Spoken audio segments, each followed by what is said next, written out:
thanks everyone for joining us this morning. Just want to say the thing that I really love about webinars, or that I appreciate most, is the fact that people share their time with us. Means a lot to me. Um, and yeah, so we're very excited that we've got you with us this morning.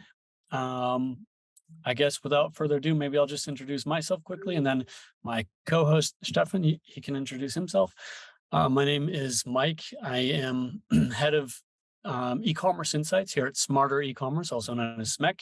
I've got a background in retail operations. I've done everything from driving forklifts and stocking shelves to managing electronic catalogs and purchasing, getting to buyer and vendor relationships, all kinds of stuff. And for the last several years now, I've been focused on the e-commerce side of retail, and particularly Google Ads, Google Shopping. So that's kind of my expertise. Stefan, I'll hand over to you. Thank you. It's nice being here, having this webinar together. So my name is Stefan. I'm one of the founders of Metoda. And my basic role at the moment is taking care of our product management. We have some really fantastic ideas there to, in the area of Amazon ads, as you probably know. And I think that's it for now. We have lots of topics to cover, and it will be quite a unique webinar, I feel. Yeah, I feel that way too, Stefan. We've been having fun putting this together, even down to the final minutes. We always enjoy ourselves. So let's get into the content. Or we're going to tease you with an agenda here. We'll just tell you a quick word about our companies. Don't worry, I won't spend too much long. It's not a sales show or anything like that. On the agenda, we're going to talk about macro data and key trends that are feeding into the holiday environment coming ahead of us. I think it's never too early to start planning for your holidays. So I'm glad that you feel that way too and you joined us. We'll discuss later on how to win customers a smart way, because that's actually a big trade-off or challenge in the holidays, is to actually make sure you're supporting your business in the best way possible. And then we'll also get into some statistics and data at the end to help illustrate some of the things that we're talking about. So a word about our companies quickly. SMEC, where I'm employed, I've been here for 6 out of 15 years that the company's been around. And we've got over 360 clients. We are kind of heavily focused into retail. We have some brands as well, though. So multi-brand retail, and yeah, we really enjoy supporting our clients, particularly with Google Ads. Well, and let me also have a short introduction to Metoda. So we are focused pretty much on Amazon ads, in terms of optimizing it, writing smart AI, and providing insights, especially in these times, for reducing ad spend waste and stuff like this. And at the same time, we've built a full service agency that is supporting everything around basically Amazon, and a bit broader also e-commerce for brands and retailers. So there you have it. You're with two of the greats in two of the great channels, Amazon and Google. And yeah, I think what's cool is that we're both in that technology and service combination. But Stefan, will you take us through some macro? Yes, please start with the first slide. Perfect. So probably you read about all of these headlines here. We have lots of discussions. Is the world on the brink of a global recession? We see not only these headlines, but we also hear about in the market every day about layoffs and stuff like this. So times are definitely uncertain, but no one really knows where this is going. And that's why I wanted to bring up this guy here.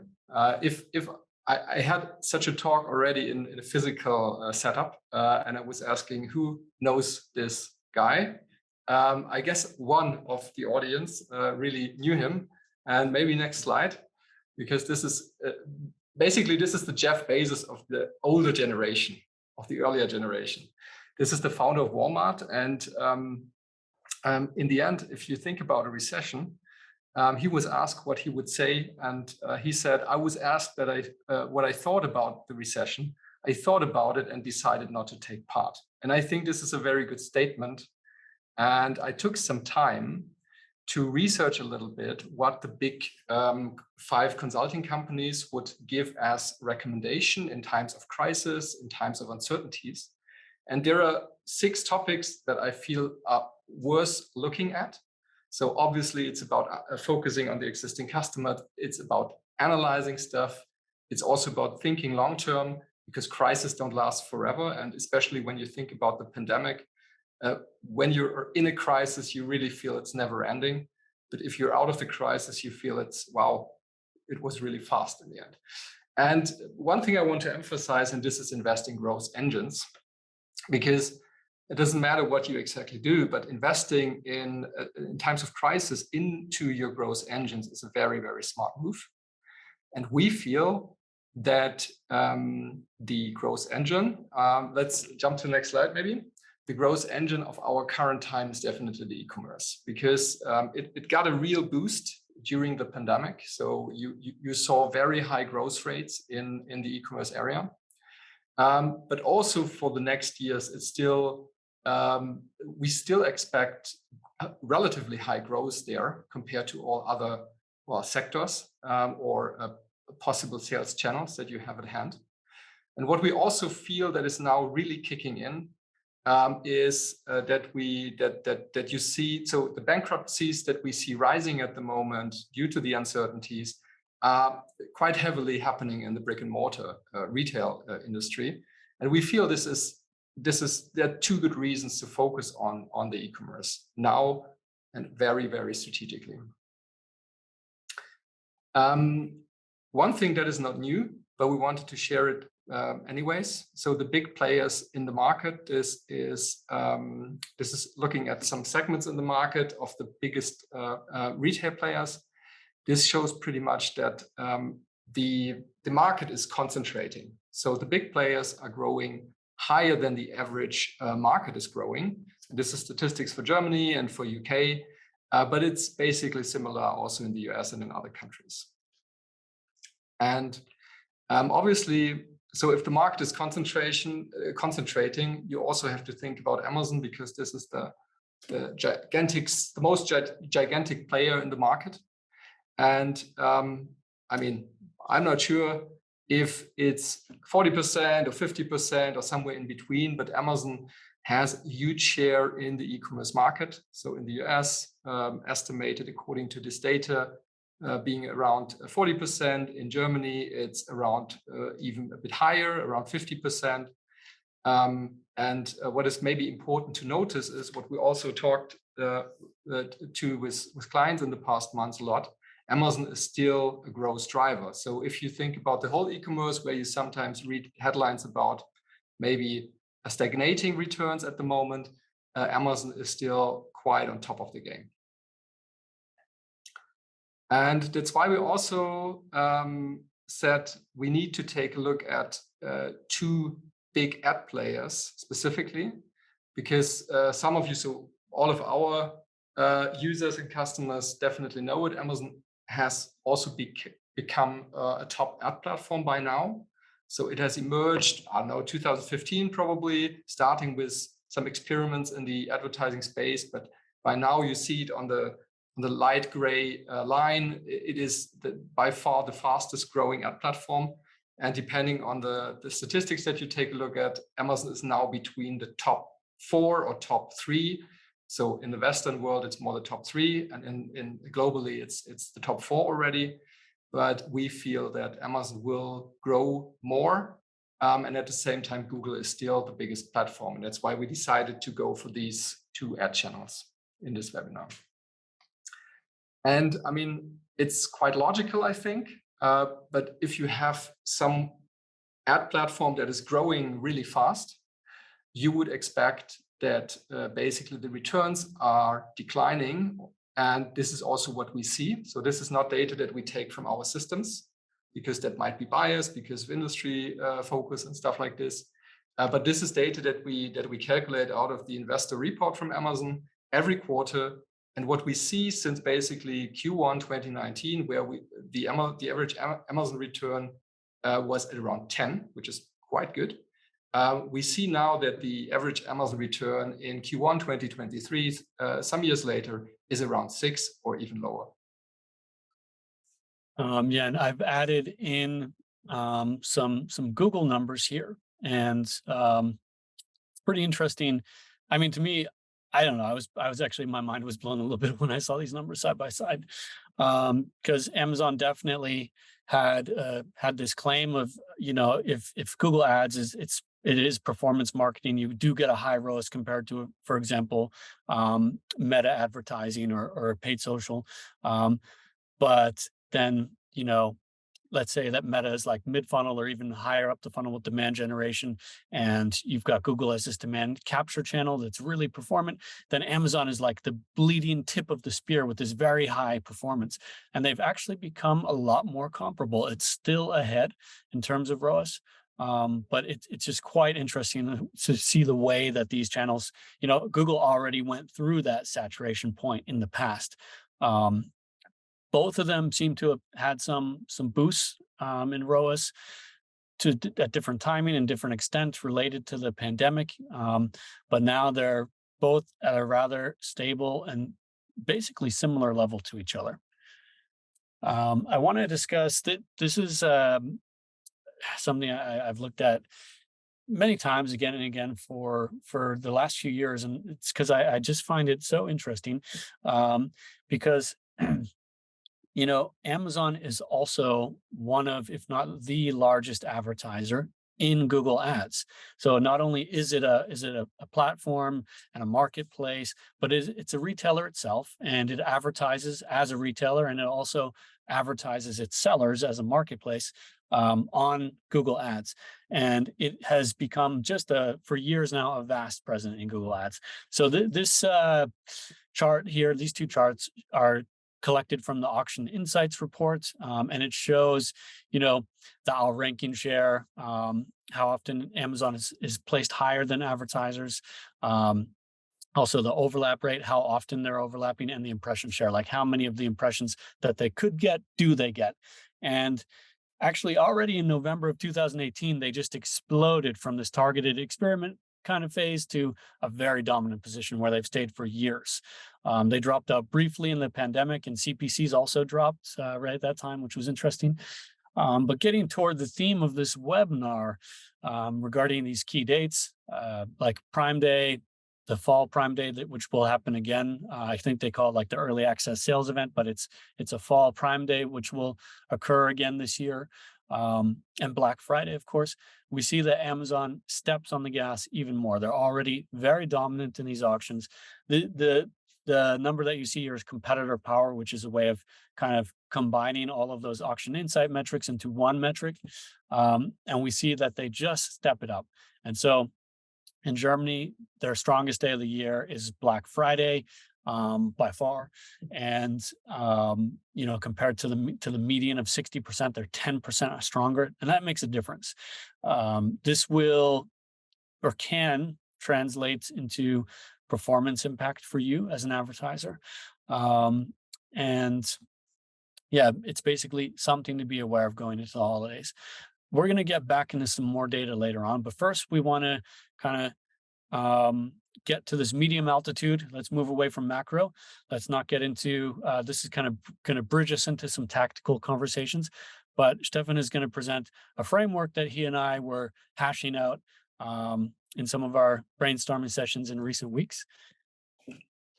Yeah, thanks. So we thought what is most helpful to all of you to think about how to handle Amazon and basically Google, and how to manage basically all your ad and also conversion location setup.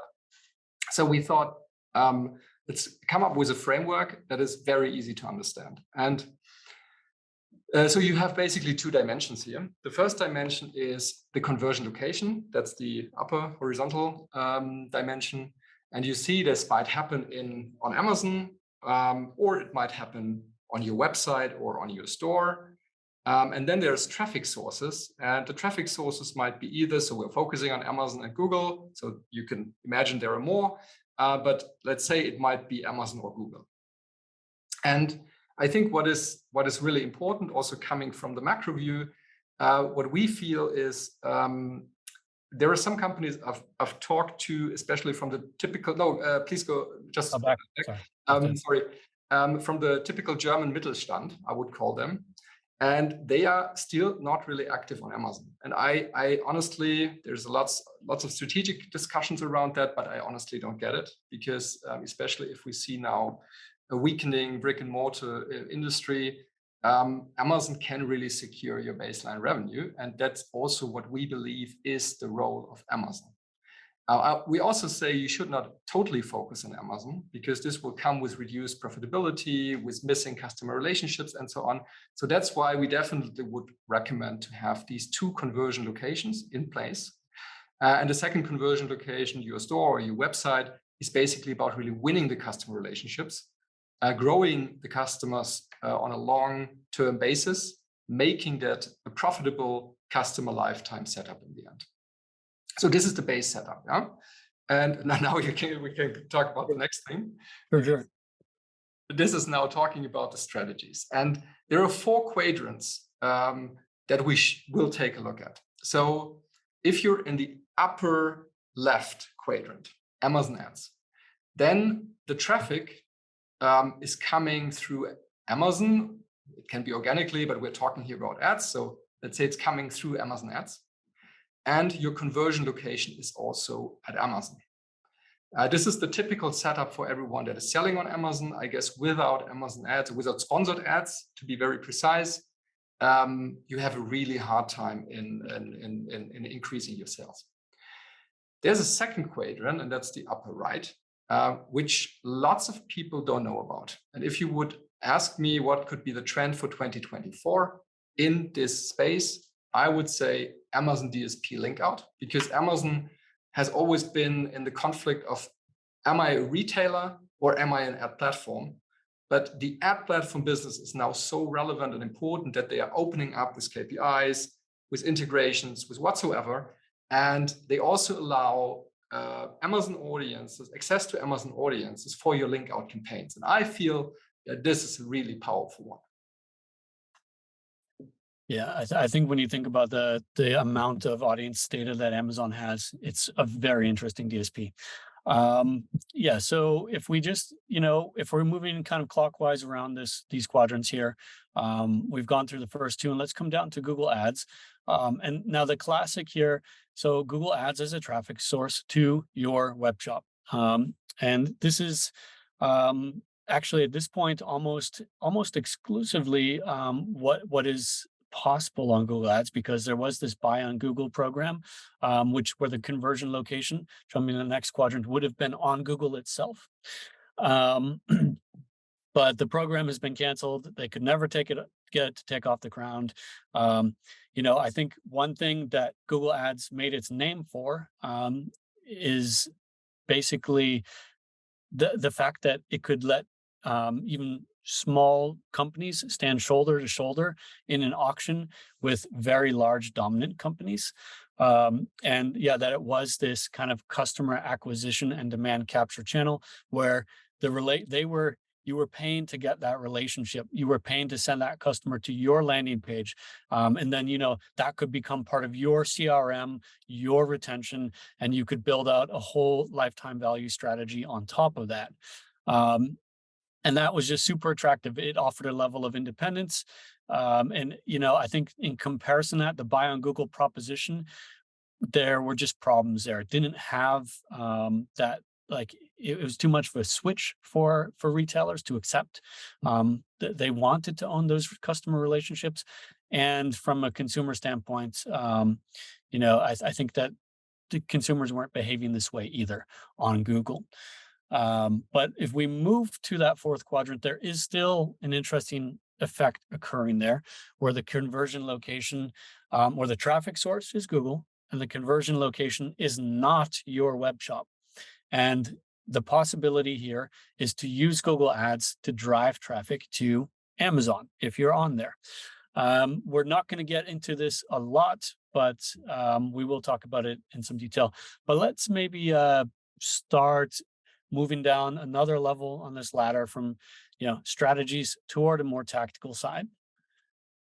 Yeah, and let's again start on the upper left quadrant. So if you think about Amazon ads, there's two basically tactics that you should run. So one is you should have a well set up for always on campaigns.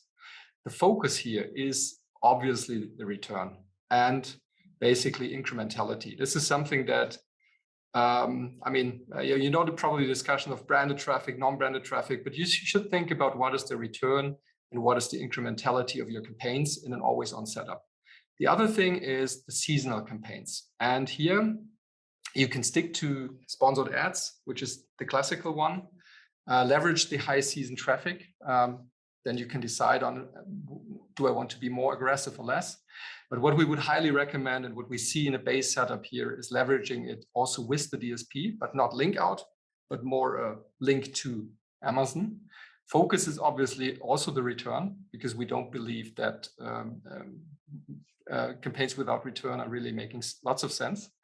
And it's potentially also new to brand as a metric. And let's shortly also talk about the DSP link out, which we have shortly touched upon before. So what we see here is basically it's true for always on and seasonal campaigns. So the focus should always be return. And yes, you can have well-performing link out campaigns through the DSP. But the most important part is, and this is true throughout the whole year and also through high seasons, is you have to learn the audiences, right?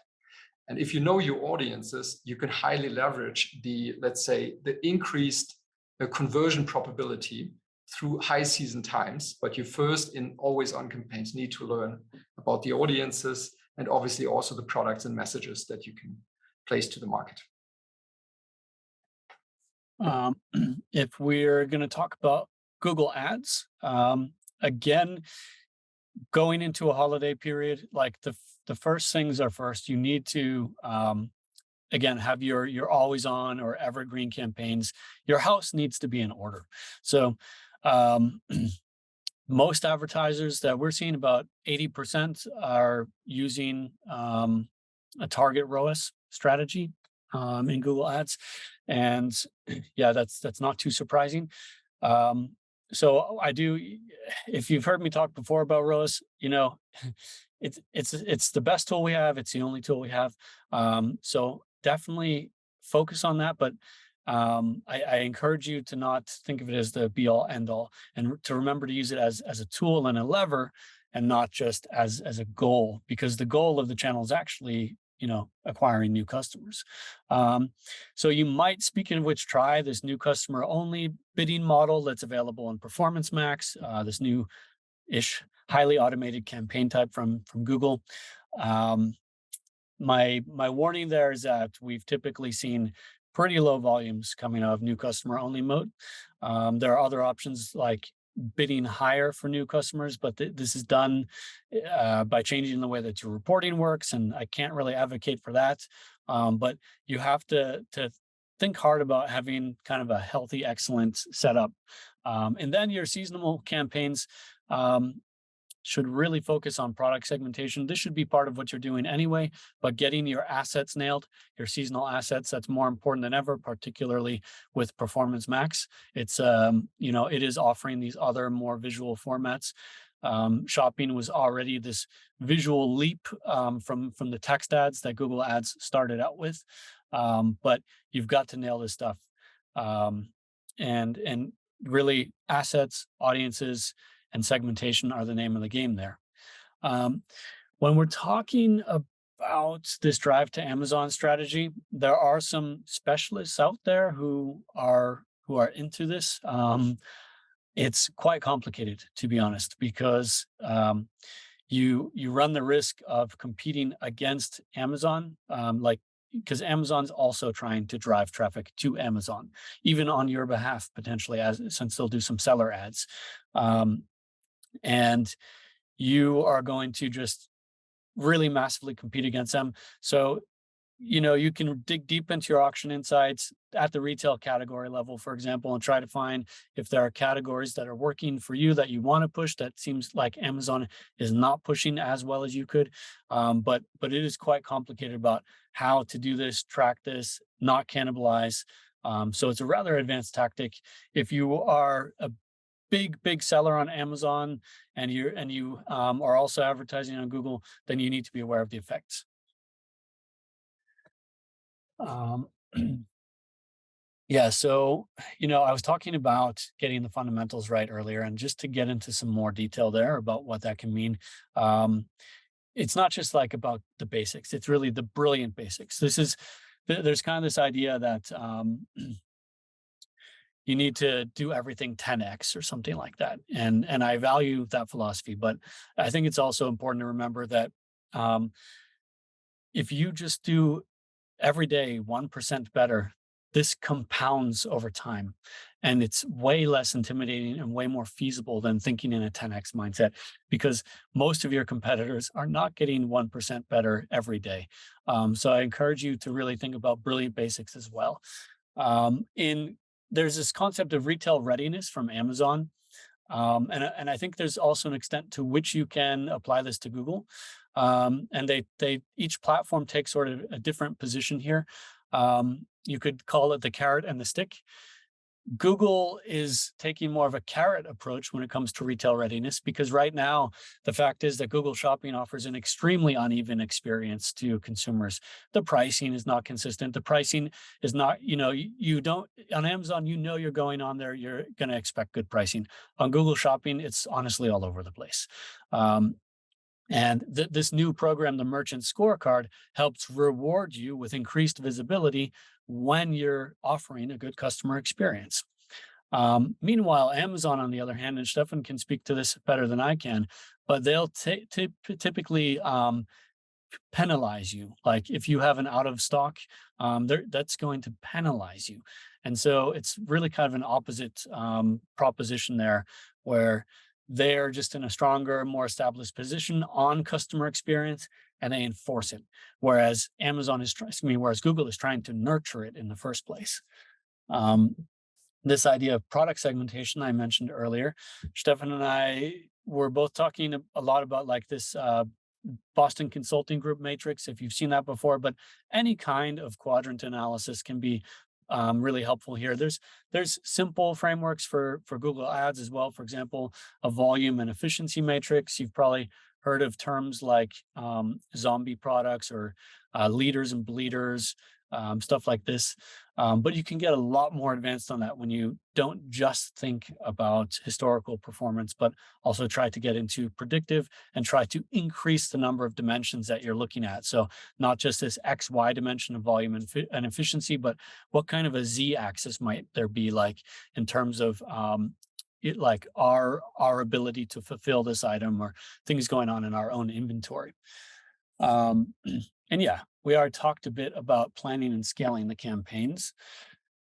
Um, Another thing that I just want to mention quickly here is the importance of testing. Particularly in Google Ads, it's quite easy to do. I think it might not be as easy to achieve in Amazon, but at SMEC, we highly recommend geo-testing. Um, Google will also be rolling out user-based testing in the UI soon. But with geo-testing, you can use, if you Google Match Markets, you can use, there are these Python packages that are readily available. It does take a bit of work, but you've got full control out of the whole testing setup. And you get the benefit of Google's data science and methodology in this Python package, but then you ultimately have the say, and you know that nothing's being manipulated behind the scenes or something. I'm not saying that Google would manipulate experiments that occur inside their UI, but they could. And it's great to just have that level of transparency and control. You can see every line of the code yourself. Um, and let's just continue on here with a look at some statistics around. I'll share a few about Google Ads, and Stefan will wrap up with a few about Amazon. Um, so we mentioned pricing a couple times here. It was maybe me, somebody once said that pricing is the new bidding in Google Ads, because bidding is now handled by Google. And pricing is one of the biggest signals out there that can impact, yeah, basically your click-through rates. It can impact like how favorably you're going to be displayed relative to competitors. Google finally, after like 2, 3 years, rolled out an automated discounting tool, and this will see increased adoption. It's dynamic repricing. So you need to be definitely aware of your pricing strategy. And this chart here just demonstrates. I mean, if you look at everything like on the x-axis here, the horizontal axis, we're seeing the difference from the benchmark price. And as soon as you're at 0 to 5% above the benchmark price, your conversion rate is below average in the example that we see here. And everything to the left of that benchmark price, everything that's cheaper than benchmark price, is at or above the conversion rate. So, you need to do the math there, that this works out to you. But we see that price demand elasticity is manifest in these auctions. And then you need to think about how that intersects with your profitability and your needs. Um, Another topic here regarding Black Friday is like average order value looks fantastic on Google Ads for Black Friday. This blue column is the average order value of Black Friday compared to every other Friday that we saw last year. And it's heads and shoulders above every other Friday. But I do invite you to think a level deeper than that, because this is kind of potentially a bit misleading. Are you actually acquiring a high value customer just because average order values were higher on Black Friday? That's not necessarily the case. And the only way you can determine that is to look at cohorts and find out, okay, the cohort of people, of customers that I acquired on past Black Fridays, over time, were they actually as brand loyal? Were they actually having the same repeat rate? Or were they just looking around for a discount and great AOV on that first order was fantastic, but after that, the whole thing fell apart? What kind of customer are you acquiring in these events? And it's another question here. We see that conversion rates, they balloon at this time of year, and particularly at Black Friday. Um, but there's a question here, like, okay, um, am I actually capturing incremental new demand that I wouldn't have captured otherwise across the period by running these promotions, by playing the Black Friday game, the Amazon Prime Day game? Or are we just concentrating that demand into a feeding frenzy where consumers are trained to look for discounts, where brand loyalty collapses on that day, everyone's shopping for a bargain? And these are the things you need to realize, that these holiday events are a double-edged sword, because they could be make or break for your year, but they could also be make or break for your next quarter or your next year because of what kind of customers you've acquired or not acquired during that time. I mean, what you should also have in mind is that the search behavior around high season times is a bit different. So around high deal times, especially. So we see this not only on Prime Day, but we see this also on Black Friday and Cyber Week. So this chart is looking at data across 5 markets on Amazon, and we've analyzed the search terms, that the top search terms in the markets, and we compared it to the data before Prime Day.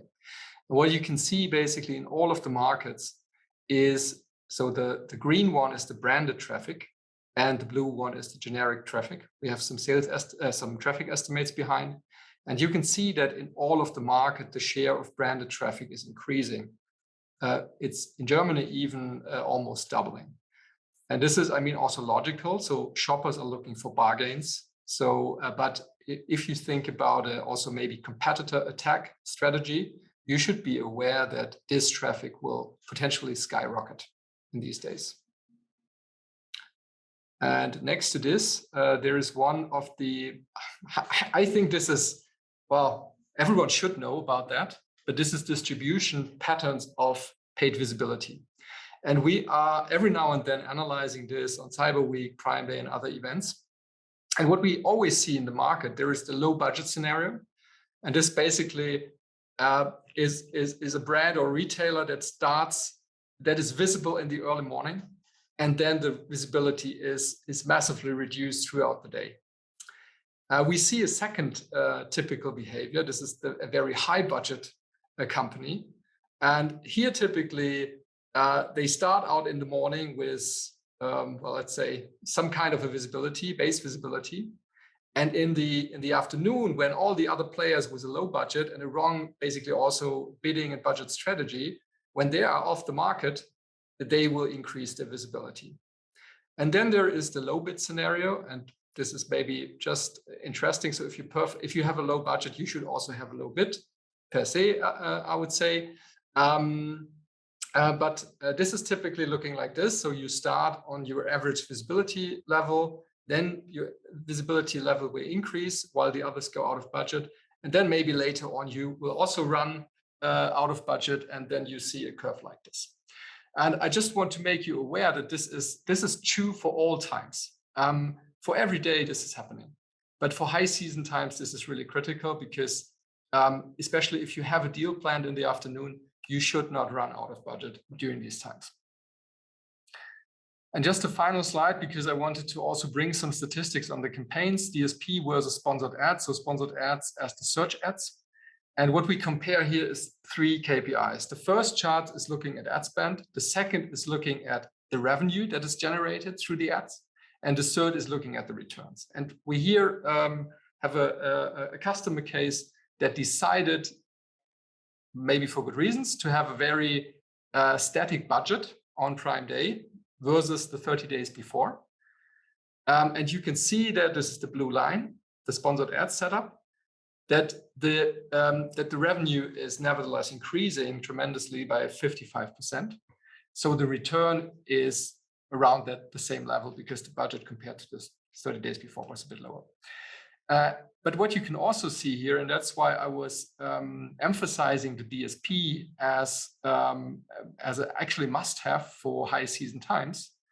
On the DSP, we decided with the customer to increase the budget by 40%, which in the end led to more than 200% increase in revenues, and then obviously also massively increased the ROAS, or more than doubled it.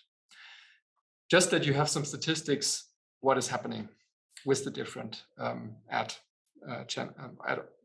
possibilities on Amazon.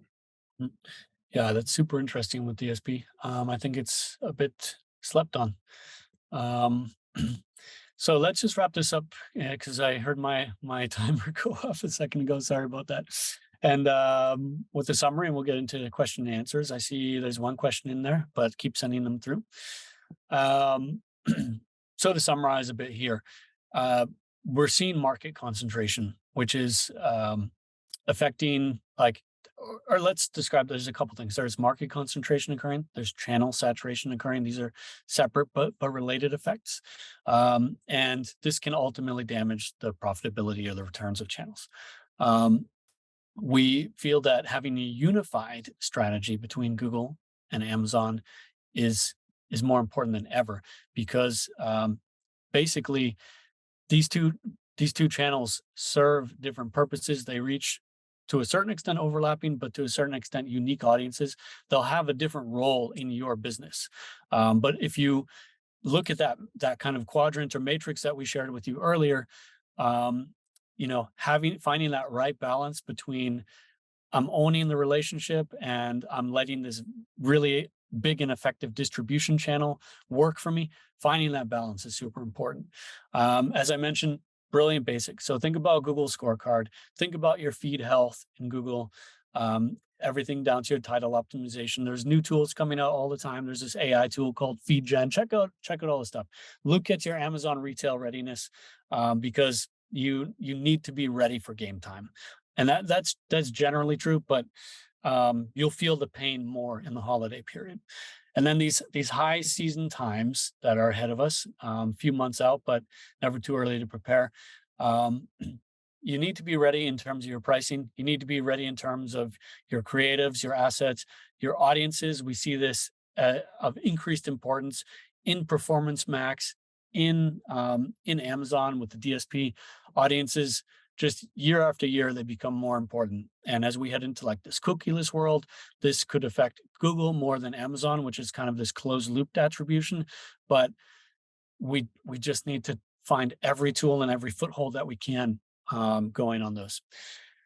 So I see a couple more questions rolling in. Thank you for those. And thanks so much for listening so far. We really appreciate that. Um, let's dig into a couple of these. I see a question. Wouldn't you expect to see a more significant conversion rate drop just before these shopping events, especially Black Friday? So I think that's related to the conversion rate slide I shared before. Um, Absolutely, conversion rate can drop before as people are waiting for bargains. Um, but you might also just generally see you might see that it's a little less manifest in the conversion rate. You just might see lower volumes, but yeah, for sure, I'd have to look at that chart again if not really a big dip was visible there. But I think it's totally fair to expect a conversion rate dip before the holidays as people are waiting. And that's that seasonal concentration effect. Or it's By the way, grabbing. that's also happening in Amazon ads. Mhm. But it's very much industry specific. So if you're in more the consumables industry, it's probably less happening. If you're in the if you have high price goods, then you will definitely see it. Yep, yep. So think about your AOV. What category are you in? Are you a nice to have or a must have kind of product?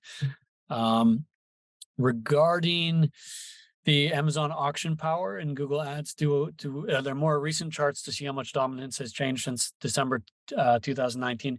So that the next slide that I showed, which had like the Prime Day events, that was current data. Um, but I don't have that bubble chart available like that, although I can. Yeah, remind me. Maybe we can send it in the email blast, the email follow up. But let me just run one real quick word. They fell out of the auctions during pandemic briefly, and they came back quite dominant, but not quite as dominant as they were before. And by the way, we see new players like Temu stepping in. Temu is very much in that pre-explosion phase where Amazon was. Another question: we currently have a lot of budget on PPC with Google. However, we're about to start PPC on Amazon. Will this cause conflict with Google shopping results? That's a good question. Honestly, I wouldn't have an answer to that. That would probably be quite an interesting experiment out of this after the webinar. Yeah, there is definitely the possibility for cannibalization, and I think it depends because um, are you 80% on Amazon and 20% on Google? Are you 80% on Google, 20% on Amazon? If you're spending a significant amount of money on both channels, you need to look at this and think about this for sure, because you could cause some cannibalization effects. Um, we know PMax uses all types of signals to find users and audiences and retarget existing users. Does this not make audiences a little less relevant for PMax? Interesting question. I can't really agree with that. I think that Google is very hungry for your first party audience data. They're looking for your customer match list. They're looking for signals that you can give them, and it's just important to remember that they're not in Performance Max. They're not targeting signals. It's more like the metaphor I always make.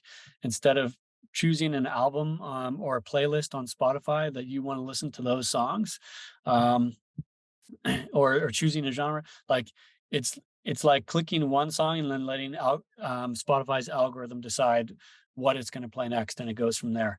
But I no, I think audiences are of increased importance, like compared to smart shopping, which didn't support audiences. I think it's something you can control, you should control. There are all kinds of tactics out there, like how to put in your competitors' URLs and make sure you're targeting people who have visited competitor websites. There's lots of stuff you can get into there. We're just about at the time box, I think, but are there more questions out there? People getting hungry for lunchtime? Then if there's nothing else, then thank you for those questions. Hold on, am I? Oh man, there's more. Sorry, I was not scrolling on here. if you got to leave, thanks for your time. If you want to stay on and hear the rest of these questions, we can try to run through them. With non-brand demand dipping during Black Friday sales, as brand demand rises, would you recommend going harder on non-brand in the 2 weeks before sale, in order to make sure that you're top of mind when the sale hits? Um, Yeah, Stefan? So I think yes, because this is also what we meant in Amazon ads. You should have a seasonal strategy and a non-seasonal, always on strategy, and this is also basically referring to the targeting setting of your campaigns. So what we typically do is in high season times, we very much focus on focus. We call this focus targets. It might be an audience, or it might be a keyword, for example, or a competitor listing. And this is typically what we try to really leverage around the high season time then. Thanks, Stefan. There's another question. What's your take on the growth and funneling of traffic towards Amazon that's happening lately, both via Amazon ads and externally via search ads? Will conversions happening more often on the Amazon landscape or in Amazon's environment dilute brand awareness and therefore search volume for branded keywords over time on Google? Complex question there, yeah. So what do I think about that happening lately? I can't even say lately because it's just been going on for years at this point. And I mean, that's one thing I would say. If we take on a hypothesis that this dilution of Google search volume will occur, then I think that it has been occurring. I don't think that that's something that would newly start happening. But yeah, it's a great question. Also, as new players emerge like Temu, Shein, all kinds of offerings are going to be coming up. We're going to increasingly see these Eastern e-commerce companies or APAC e-commerce companies. They've been accessing the West through Western platforms, and now they're going to keep offering new platforms of their own. And so I think that it is a super tricky time. But on the other hand, like when it comes to this topic about brand, um, they're not necessarily going to be participating in brand traffic. They'll have their own offers. I have to think about that in more detail. Do you have anything to say about that, Stefan? Not really at the moment. I think it's maybe another aspect which we don't touch here, but it's probably very much depending also on the industry, on the brand, and so on. What will definitely happen is that I guess social selling will also emerge in the next years. So this will be a very key part: TikTok, Instagram, whatsoever. But yeah, another topic. Yeah, social selling. We could have a whole thing about that because Yeah, I'm a bit of a social selling skeptic, but I agree it has to be observed. yeah. Another question: do you think that Google's best practice for segmenting products by different margin levels is the best way to segment products for shopping? I have mixed feelings there, right? Well, I have mixed feelings about that too. I think that there's kind of a ladder of getting toward more profitable ads, and this is a step on the ladder, and it's something that's pretty easy to implement. But when we compare the results we've seen with that method compared to directly tracking profit, it's a world of difference. And it also depends the quality of like the kind of the methodology that you bring toward margin segmentation, because there's very bad ways of segmenting by margin. It's not always obvious the correct way. But Stefan, I'm wondering, because I know margin is a big topic in Amazon ads, and there's commissions in there. Like, how do you determine which products are profitable enough to be on Amazon? I think, I think the most important part on Amazon is to really know your margins properly. Yeah, I think this is the first issue, and most players that we work with have a hard time really calculating that properly. Mm. And I mean, yeah, there's a mix between in the end your ads and your organic listing and placement and so on. So that's a pretty complex question, I would say. Yeah, yeah. I see. We've seen it all. We see companies where they have their margins, but the marketing teams are not allowed to know about it or see it or use it, and it's like the holy grail. And Maybe adding something to Google marketing, what we've also seen on your price bin chart. So we have worked with many price comparison websites in the past. So we also took a look at data from these companies. And what we always see is that not only in Google marketing, it's true in Google shopping, but it's also true on price comparison websites. If you have a bad price positioning, you might get clicks, but you definitely get no conversions. And this is so I'm not sure if margin segmentation is then the right thing. Maybe more being pretty aware of the price positioning. mhm, mhm. There's one last question, unless anyone wants to ask something else. Feel free to. I've got a few more minutes. Um, how would you test the uplift brought by first party data audiences? So if we're talking about Google Ads, and like adding those audience signals to PMAX, for example, well, basically, I mentioned earlier Google matched markets being used for geo-based split testing. This would be a use case for that. You can have, you can create a test where you've got campaigns with these signals added and without, and then you can use a geo-testing approach to compare the results of those. But I would also stress, don't only rely on what the platform is telling you for results, also check on your analytics or your backend or another source of truth. Do you have any thoughts about measuring the uplift of audience data, Stefan? Well, we for the DSP, it's really critical, Mhm. obviously, Yeah. and we're trying to be very specific with the audiences and with the line item setups and so on. And especially if you talk about link out campaigns, because in link out campaigns, depending on your setup, you don't want might not want to have the tracking pixel from Amazon installed in your own website. And that's why you really have to think about how do you do the audience tracking, right? And this is then a topic of how to set up the campaigns more in a more granular way and so on. Mhm. Um, thanks for all the great questions. Is there anything else? Last call. Otherwise, I think we'll wrap it there then. So thanks so much again for your time and your attention and your engagement in this webinar. And um, Mike, it was really fun. it was, we said before, we said it would be fun, and it was fun. Thank you, Stefan. Thanks to the audience. Bye, everyone.